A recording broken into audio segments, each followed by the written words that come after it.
นัดให้คอยมาเจอเจ้าจะบอกมีเรื่องสำคัญอยากจะเว้าให้คอยฟังเป็นเรื่องเกี่ยวกับความหลังมันเป็นอดีตและคิดว่าคอยก็หูดีเธอคงจำเป็นต้องไม่ย้ำเรื่องพวกนั้นว่าต้องไปขุดไปค้นมันขึ้นมาว่าต้องมาอธิบายว่าอยากได้ยินว่าอยากจะฟังว่าอยากหักหูพอแล้วพอว่าอยากได้ยินจะเคยหักไปว่าอยากหักฟังเคยเป็นของคนอื่นซึ้งใจอยากจะฟังเพียงเจ้าหาคอยเท่านั้นพอเรื่องอื่นว่าซึ้ง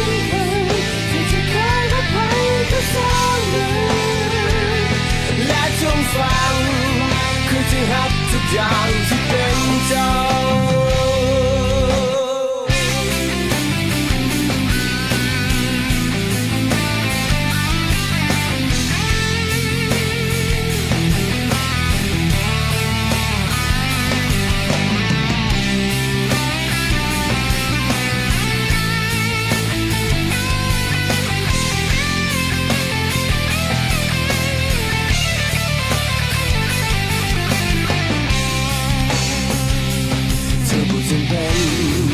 ต้องไม่ย้ำเรื่องพวกนั้น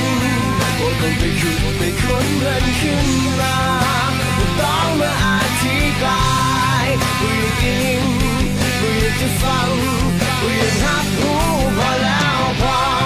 ว่าอยากได้ยินจะเคยหักไปว่าอยากหักฟังเคยเป็นของคนอื่นซึ้งใจอยากจะฟังเพียงเจ้าหาคอยเท่านั้นพอเรื่องอื่นว่าซึ้งที่จะเคยรักใครก็สร้างเลยและจงฟังคือจะหักทุกอย่างที่เป็นเจ้าจงเคยหักไปว่าอยากให้ฟังเคยเป็นของคนอื่นซึ้งใจอยากจะฟังเพียงเจ้าหาคอยเท่านั้นพอเรื่องอื่นว่าซึ้งจะเคยรักใครก็สร้างเลยและจงฟังคือจะหักทุกอย่างที่เป็นเจ้า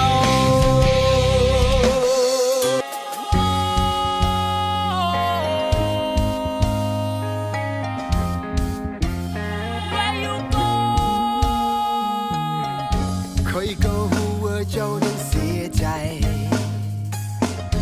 กับทุกอย่างที่เจ้านั้นเสียไปให้โอกาสคอยเน้นอีกครั้งจะบอกเหตุให้เจ้าผิดหวังบาดแผลที่เจ้านั้นมีมาคอยจะรักษามันเองเจ้าต้องลืมเรื่องราวความหลังเรื่องอดีตคอยบ่อยากฟังบ่อยากได้ยินเลยเจ้าอย่าไปสนกับคนบ่มีน้ำยาเขาเฮ็ดให้มีน้ำตาแล้วเจ้าจะเก็บเขาไว้ไป say hello นั่งอยู่ข้างๆ table เจ้า